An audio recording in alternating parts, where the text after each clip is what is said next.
Well, hey everybody, welcome back. It's been a little bit longer than I'd like since I was able to record this, live stuff and everything. Check it out though. I have upgraded my audio equipment, and I also, you can't see, but I have a tripod now. I was using a kind of insane rig of books and some pieces of wood.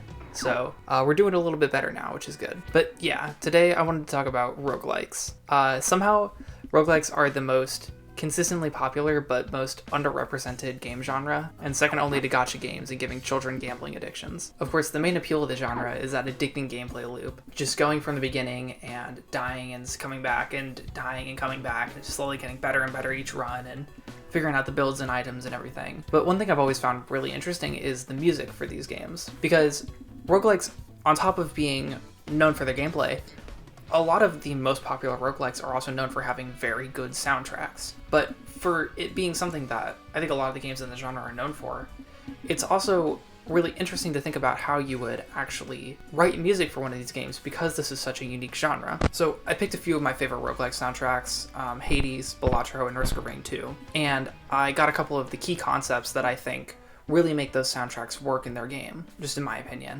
And just because of the nature of roguelikes, there's a lot of challenges that are unique to this genre that you don't really see in other games. And I think that leads to something that's really interesting to look at. So let's get into that first concept. Also, if you want to see more of these video game and video game music analysis videos, like and subscribe and all the stuff, so I can afford some better lighting.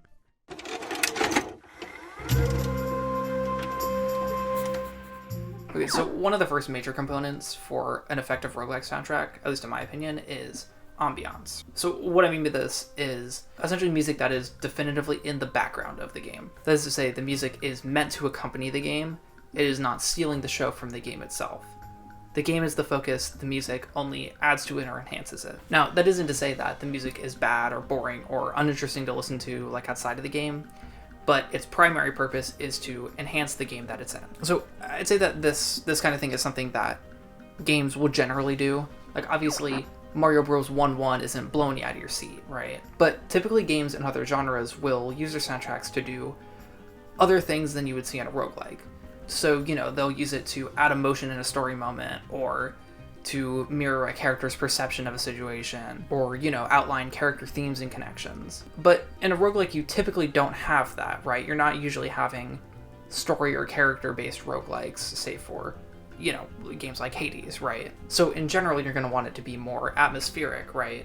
But the second reason is because you are going to be hearing this music over and over and over again, just by nature of the genre. So you want to have something that isn't going to be kind of in the forefront, because even the most interesting music, if it is played loud and in your face, is going to get repetitive and annoying if you hear it over and over. So you want the music to be something that you can kind of place in the background of your mind and let the game take the forefront. So that's usually going to mean music that has less strong melodies, kind of more focused on groove or vibes, like, taking in a kind of vamping, or even, I think, like, more improv kind of solos are a good way to go. Now this is something where it's a little bit of a difference between good songs and a good soundtrack, where you can have a game that has really good songs.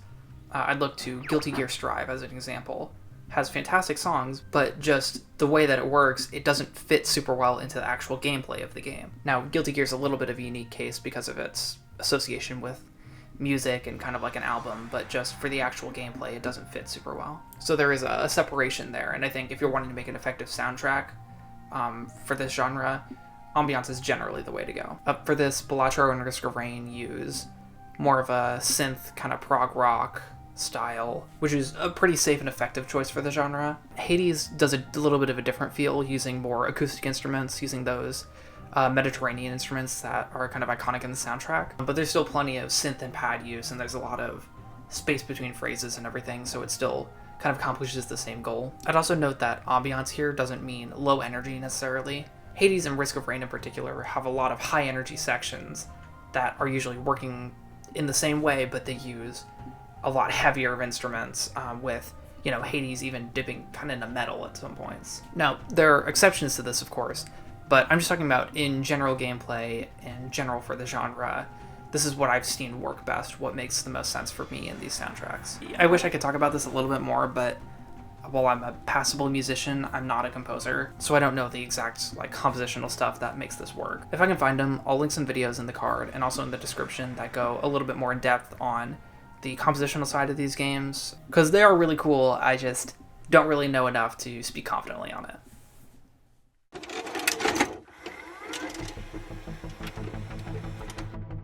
Okay, you probably look at this and think that I'm insane, but loopability is something that I actually believe is not talked about enough, but is genuinely really important to video game soundtracks as a whole, but especially roguelikes. This is honestly one of my pet peeves in video game soundtracks, where you can have the most beautiful, most immersive, most amazing soundtrack of all time, but then it just hard cuts at the end of the song and starts over.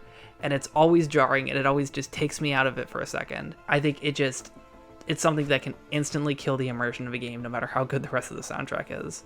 So I think it's important to at least acknowledge. This is actually the one problem that I have with Belatro's music. It doesn't loop seamlessly. It has a couple of like built-in loops. I think it's really just one long MP3 where they artificially created a couple of loops. But eventually it will just go back to the beginning with those kind of like intro chords. And like for a game that normally is so smooth and kind of mesmerizing, it always makes me do a double take just whenever I hear that happen. So out of these three games, Risk of Rain is the only one that I've seen have a solution to this problem that I think works really well. That being said, it only does it on one track that I'm aware of, which is the main menu theme, Risk of Rain 2. And actually, I know this to happen on the character select theme, which is the dehydration of Risk of Rain 2. Same theme, different instrumentation. So if you listen to this song on the Spotify, release soundtrack, it will just, fade or transition like any other song. And you'll be pretty easily able to tell when the song is ending and starting back again. But if you are listening to the in-game version, you'll actually notice it is a lot harder to tell.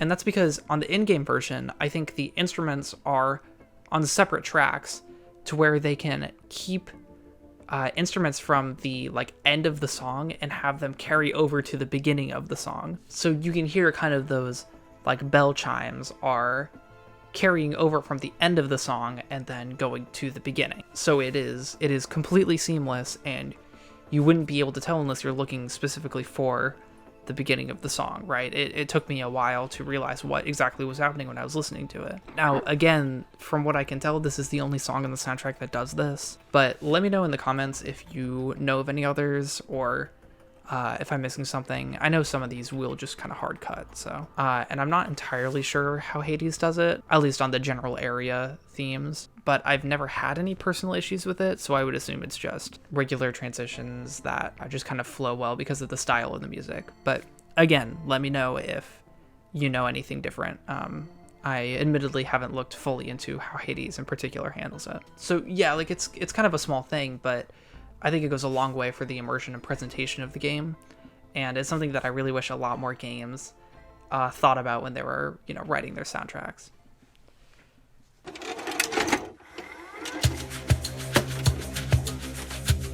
Okay, yeah, so if you've looked at the video chapters, you'll see that this is kind of the main thing that I wanted to talk about. Seriously, this section alone is twice the length of the first two combined. So I am a huge believer in adaptive music in games. If you don't know, put simply, adaptive music is any music that will change along with the events of a game. This can be as simple as Mario Bros. 1-1 speeding up when you're running out of time, or as complicated as two planets approach the Roche limit having 12 different transition segments for any point in the song, so it can transition smoothly into the second phase, and, everything in between.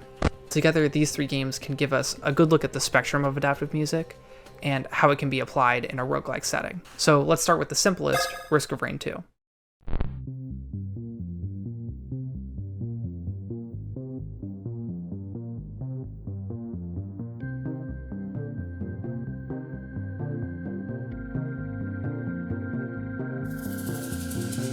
Now, Risk of Rain 2 is out of these three, probably the game that is most known for its music, but it actually has the simplest form of adaptive music overall. So Risk of Rain uses a form of adaptive music called horizontal mixing, and all that is just changing between different songs depending on what is happening in game. Like, this is typically what you would expect from a game. This is a area theme fading out for a boss theme to come in, or just switching songs at any point in the soundtrack. Like, that's all that horizontal mixing is. So in that vein, Risk of Rain has a pretty typical track layout. It has one song for the kind of exploration phase of each level,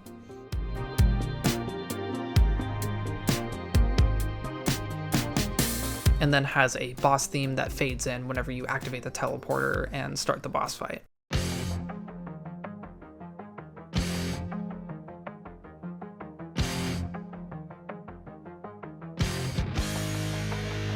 So in every level, it's just level theme and then boss theme, and then you beat the boss and then the music shuts off, and then you go to the next level. There are also some effects added to audio, like a high pass filter if you ever leave the teleporter area. The music will get muffled if you get to low health. And Chris Christodoulou actually originally intended for instruments to come in at different times depending on intensity and like gameplay actions, but this was eventually scrapped. Again, there's not all that much to say here for Adaptivity, but what I think this goes to show is that you don't need to have super complex adaptive music for a game soundtrack to be effective.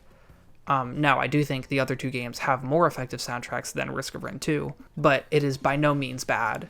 The soundtrack is carried more by its compositional style and kind of awareness of tone and setting, a little bit more of game music fundamentals than the stuff that specifically works with roguelikes. Not to say that the other two lack these fundamentals, far from it, but I just think Risk of Rain applies them best and makes it, in my opinion, the most interesting soundtrack to listen to outside of the game.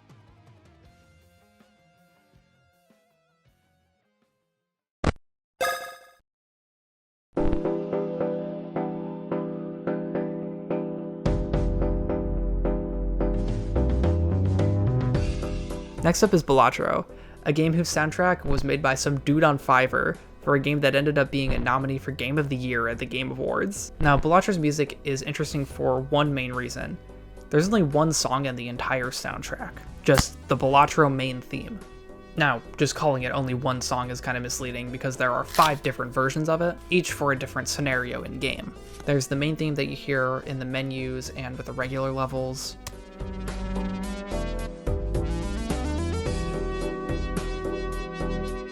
There's the shop version.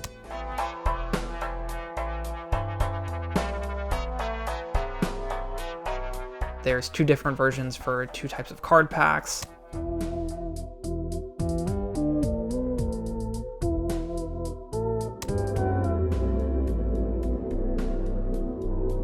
And then a version for the boss at the end of each level.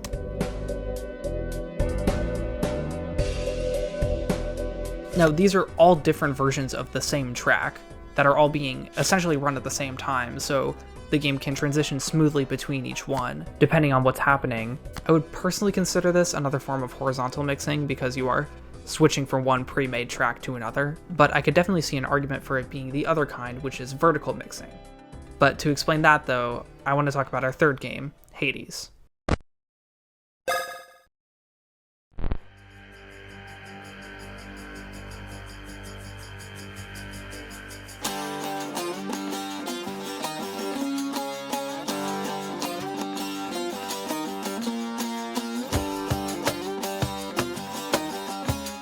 Now, Hades, in my opinion, uses adaptive music the best out of these 3. This is because of its use of vertical mixing that I mentioned earlier. In contrast with horizontal, vertical mixing will only use one track, but it will add and take away instruments and effects depending on what's happening in the game. For this, think about Mario Kart adding a backbeat whenever you're in first place.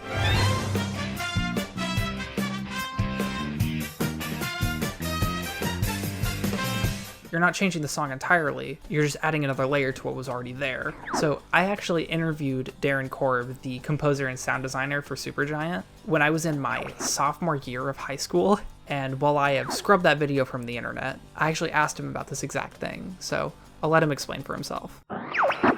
Yeah, I think it's one of the more interesting challenges that is pretty unique to game music and not really shared by other mediums. One of the things we did on Hades, for example, was we tried to have the stem arrangement. So we had 3 stems for most of the pieces: a guitar, bass, and drum stem, sort of separated out. And we had like essentially every new chamber you enter, it'll roll a random combination of those stems that is different from the last room, right? So it'll be like drums and bass, drums, bass, guitar, drums, guitar, just drums, right? Those are the possibilities. And then when you finish all the enemies in that room, the drums will shut off and it'll just leave whatever else is on still on. And then when you get to the next chamber, it'll start that all over. So part of the idea there is to respond to the player, to when the fighting starts, the drums come on, it's more exciting, there's more movement, it's more intensity, and then part of that is to increase the longevity of a particular piece, because it's a game you can play through a ton of times and recurse through the same areas over and over again, and there's like 2.5 hours of music in a game you can play for 150 hours or whatever. So it's like, how do you make it so that those pieces don't exhaust a player and make them just turn off the music and listen to something else, or whatever. And also, we have a thing where when you get to a mini boss or a boss, it will kick into like a hard rock version of that same thing to emphasize the change in feeling, right? This fight is an intense fight. It's the music reflects that intensity, So this kind of design where you have each instrument on its own track allows for a lot of flexibility in how you can change the music. In Hades, the soundtrack can match the intensity of the action by adding and taking away instruments, while also having a random pair of instruments going at any given time, so it doesn't feel repetitive and it matches the tone all in one song. And Hades only having really 4 levels. Each level will have multiple songs that will be picked randomly, and each of them will have this same randomness and adaptivity, making it so the music never really gets old. But instead of having separate themes for cleared rooms, enemy encounters, bosses, mini-bosses, it is all combined into one track, just using different instruments. So this gives you all the benefits of having multiple tracks, allowing you to match the scenario, but without that, noticeable transition and time spent on making different songs. And in-game, it feels super natural, and you probably wouldn't even notice it if you weren't specifically looking out for it. Besides the transition to the boss theme, that one's pretty hard to miss. This is a kind of system that you don't really see in a lot of games, but I think it is perfect for a roguelike. Let me explain why. So there are 2 main reasons that adaptive music is super important to a roguelike. So think about what Corb said earlier. There's 2.5 hours of music for a game that you can play for hundreds of hours. The player is going to be hearing these songs a lot, more repetition than you'd see in just about any other genre, and so a composer needs to account for that. While you could brute force this by just having a ton of music and a ton of different tracks for every scenario and a bunch of variations, it's far easier and more interesting to have it just change with the gameplay, keeping that variety without investing that time and resources into making all these tracks for a game. Now, the second reason is because adaptive music is genuinely the most important thing to the immersion of a roguelike. This is because immersion is a really difficult thing for a roguelike to have. So typically, immersion in other games will come down to projecting the characters' thoughts, feelings, and emotions onto the player, trying to make the player think and feel the same things, being connected in that way. And a lot of that will come from, important story moments or character bonds and interactions, or these things that are typically used in a story to draw people in and keep them invested in a story, right? However, the thing about roguelikes is they are just kind of inherently immersion breaking. The fun in a roguelike, the reason that people play them, is for the gameplay, the gameplay loop of failing and dying and starting over and slowly getting better and better as you play through the same game over and over again, learning the game's mechanics and enemies and items and builds and everything. This idea of dying and starting over is so baked into the core of that gameplay loop that it's really hard to build stakes for a story in a roguelike. Because if you make failure an intentional part of the game like that, a thing that you often need to do to progress, then there's no in-universe consequence really for dying and trying again, because that's what you're supposed to do as a player. No stakes means that there isn't much in the story for the player to get invested in, and you can't really rely as much on that story or character-based immersion for your soundtrack. So if you can't use the story or the character mindset, then where do you go off of that? Well, in a roguelike, what you're typically going to want to write for is the actual player's mindset. So first you want to think about what the player is actually thinking and feeling when they're playing the game. Players are usually focused more on progression and survival than anything else. You're constantly acting, reacting, analyzing, strategizing, doing everything you can to keep this run alive and try to make it to the end, right? This takes a lot of focus and mental capacity and can be pretty stressful at times. So a game's music should reflect this and accommodate for it. Now, this is why I prefer ambiance in these soundtracks for kind of these lower pressure moments when you're going to be doing more thinking and strategizing. It kind of gives you space to think, lets you hear your own thoughts, and isn't super distracting. Like, if your music is too loud or busy, it can actively distract the player and interrupt their thoughts, like becoming more of a hindrance than a help. But let's see how these three games use their music to reflect the player's mental state just in general. So first up again is Risk of Rain. Now Risk of Rain mostly uses its kind of synthwave elements for this, but its few adaptive elements are pretty helpful for that as well. The high pass on leaving the teleporter is essentially telling the player, hey, you're not supposed to be out here, you're supposed to be in there. And it's a pretty cool way of reflecting the player, you know, essentially fleeing from the danger of that area, because you can kind of hear it happening over there, but not where you are. You're not in the middle of the action. That kind of muffled sound on low health is a pretty standard thing in most games. That's big in like competitive like FPS games or whatever. Just kind of generally calls to attention the fact that you're about to die, and kind of reflects the injury like on the actual character. It's supposed to get you to focus and be like, oh shoot, I gotta do something or I am going to explode.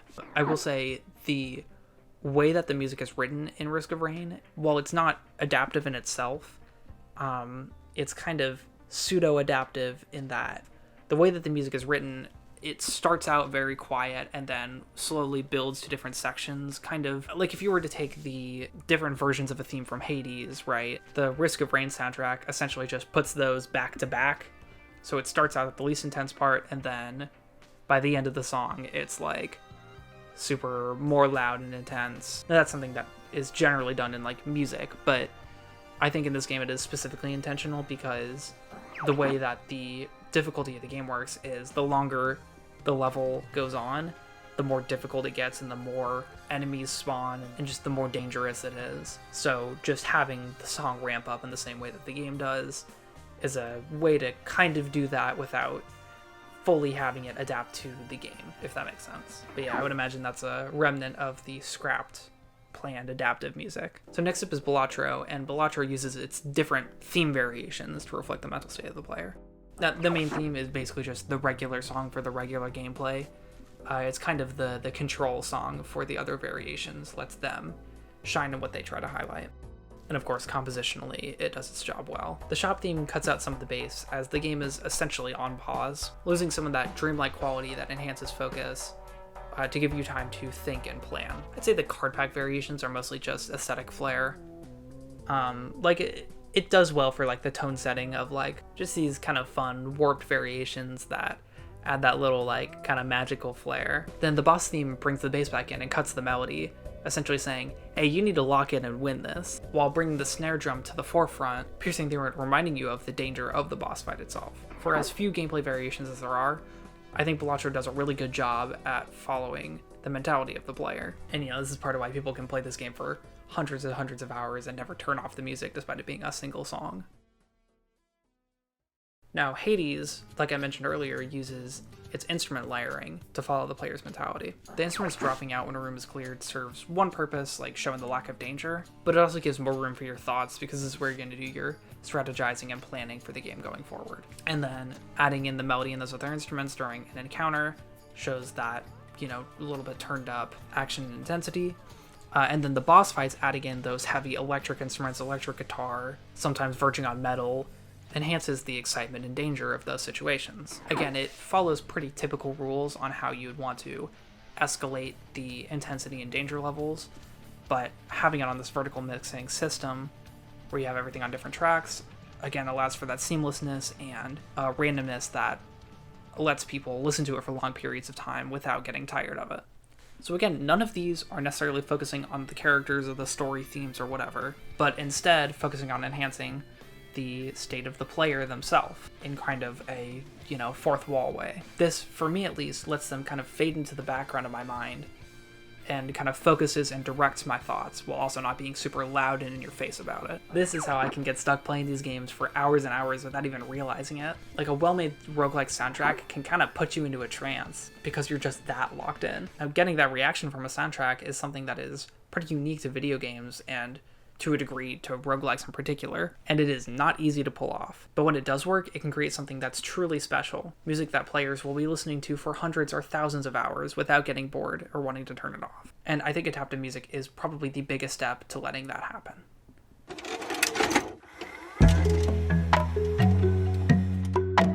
Before you ask, yes, this is very much a cop-out. Kind of intentionally so. As much as I'd love to boil down all roguelike music into a couple of neat bullet points, there are a lot of external factors that I can't account for that can do a lot to determining the aptness of a game's soundtrack. Because think about what I talked about. So out of these soundtracks, I think Hades applies adaptive music the best. Risk of Rain has the best looping and general composition, and these two games do pretty well with both immersion and ambiance. But despite this, I think Balatro is easily the soundtrack that is the most effective in its game out of these three. And I'm not alone in thinking about this. I actually ran a community poll, and Balatro kind of blew the other games out of the water. And this isn't because Balatro's soundtrack does the best in any of these categories necessarily, except for Ambiance.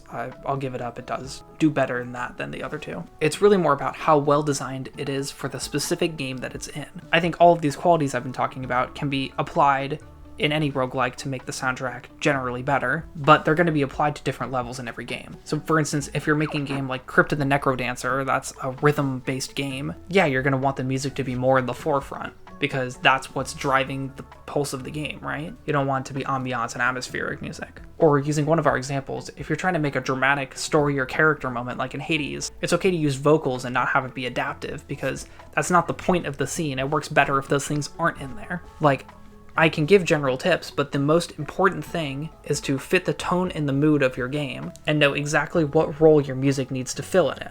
And even though Balatro's music isn't as flashy as these other two games, it fits its game essentially perfectly. Balatro as a game is very small scale. It doesn't have expansive levels or environments. There's no grand story or action, or really any story at all. It's just the same screens repeating, with the only things changing being the cards and the numbers. It's the video game equivalent of a bottle movie. And because of this, a one-song soundtrack is perfect for it. It's small scale, only changing as much as it needs to, and it fits that kind of hazy, dreamlike vibe of the game, fitting that gameplay loop perfectly. Again, this isn't something that I can neatly cover in my categories, but it's what makes this game's soundtrack fit so incredibly well, and why it, in my opinion, does better than the other two. I think a commenter put it perfectly, where you could replace the soundtracks of Risk of Rain and Hades with the Doom soundtrack, and it wouldn't change all that much, but removing the soundtrack from Balatro changes the game completely. Now, of course, there's a lot more to get into here, because it's like a broad compositional topic, not even limited to video games themselves. So suffice it to say that these kind of categories I've been talking about are not by any means the end-all be-all on what makes a soundtrack effective. Just something that you can apply generally across the genre that, on average, make the soundtracks better.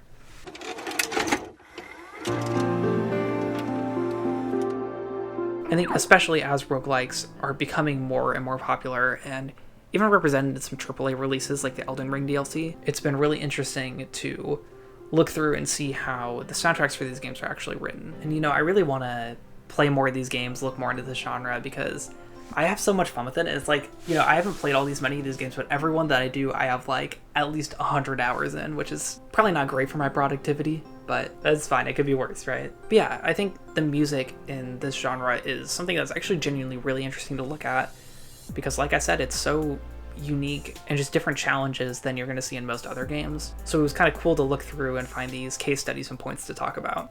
Again, at the end of the day, I am an 18-year-old on the internet who's not even in the music industry, so take everything I say with a grain of salt. I'm not a composer. This is just what I've noticed I like in games.